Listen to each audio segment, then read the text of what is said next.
بسم الله الرحمن الرحيم. الرحمن علم القرآن خلق الإنسان علمه البيان. الشمس والقمر بحسبان، والنجم والشجر يسجدان، والسماء رفعها ووضع الميزان ألا تطغوا في الميزان وأقيموا الوزن بالقسط ولا تخسروا الميزان. والأرض وضعها للأنام، فيها فاكهة والنخل ذات الأكمام، والحب ذو العصف والريحان. فبأي آلاء ربكما تكذبان؟ خلق الإنسان من صلصال كالفخار، وخلق الجان من مارج من نار. فبأي آلاء ربكما تكذبان؟ رب المشرقين ورب المغربين. فبأي آلاء ربكما تكذبان؟ مرج البحرين يلتقيان، بينهما برزخ لا يبغيان. فبأي آلاء ربكما تكذبان؟ يخرج منهما اللؤلؤ والمرجان. فبأي آلاء ربكما تكذبان؟ وله الجوار المنشآت في البحر كالأعلام. فبأي آلاء ربكما تكذبان؟ كل من عليها فان، ويبقى وجه ربك ذو الجلال والإكرام. فبأي آلاء ربكما تكذبان؟ يسأله من في السماوات والأرض، كل يوم هو في شأن. فبأي آلاء ربكما تكذبان؟ سنفرغ لكم أيها الثقلان. فبأي آلاء ربكما تكذبان؟ يا معشر الجن والإنس إن استطعتم أن تنفذوا من أقطار السماوات والأرض فانفذوا لا تنفذون إلا بسلطان. فبأي آلاء ربكما تكذبان؟ يرسل عليكما شواظ من نار ونحاس فلا تنتصران.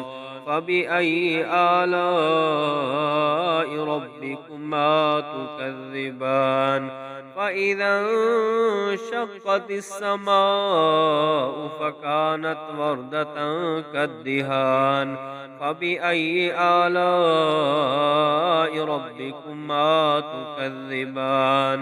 فيومئذ لا يسأل عن ذنبه إنس ولا جان. فبأي آلاء ربكما تكذبان؟ يعرف المجرمون بسيماهم فيؤخذ بالنواصي والأقدام.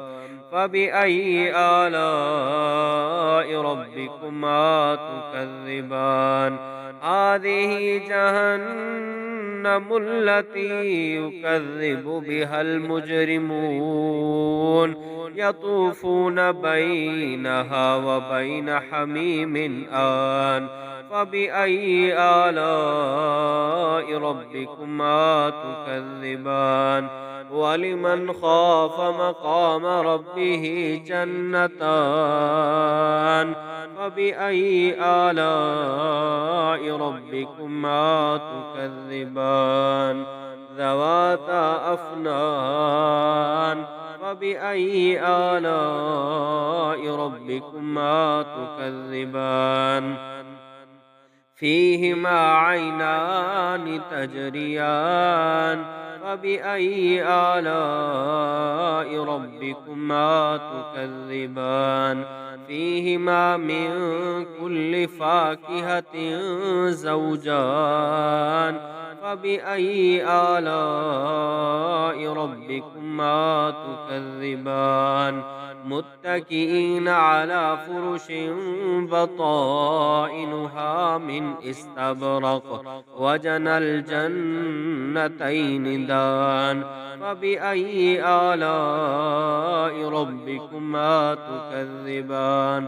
فيهن قاصرات الطرف لم يطمثهن إنس قبلهم ولا جان فبأي آلاء ربكما تكذبان كأنهن الياقوت والمرجان فبأي آلاء ربكما تكذبان هل جزاء الإحسان إلا الإحسان فبأي آلاء ربكما تكذبان ومن دونهما جنتان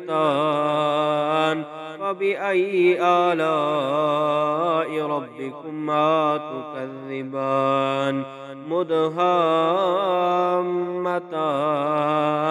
فبأي آلاء ربكما تكذبان فيهما عينان نضاختان فبأي آلاء ربكما تكذبان فيهما فاكهة ونخل ورمان فبأي آلاء ربكما تكذبان فيهن خيرات حسان فبأي آلاء ربكما تكذبان حور مقصورات في الخيام فبأي آلاء ربكما تكذبان لم يطمثهن إنس قبلهم ولا جان فبأي آلاء ربكما تكذبان متكئين على رفرف خضر وعبقري حسان فبأي آلاء ربكما تكذبان تبارك اسم ربك ذي الجلال والإكرام.